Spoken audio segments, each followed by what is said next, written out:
দাদি কোলে ঘুমাইতেছে গো, দাদি কোলে ঘুমাইতেছে মাইশা।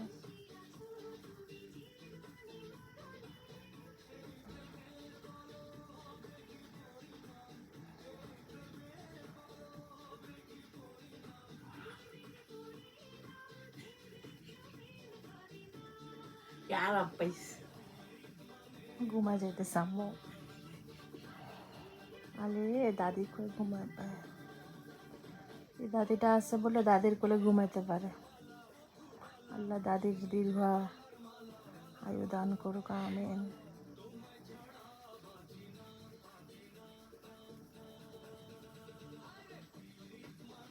এই যে 8টার সময়, 7:30টার সময় যে ঘুমাইতেছে, মানে কয়টা পর্যন্ত যে আজকে রাতে জাগে, মানে 5টার সময় ঘুমতে করছে, আবার 7:30টায় ঘুমায়। আবু আছে, পাপ্পা আছে, ভণ্ডামি, শুধু ভণ্ডামি করে। পাপ্পা আছে।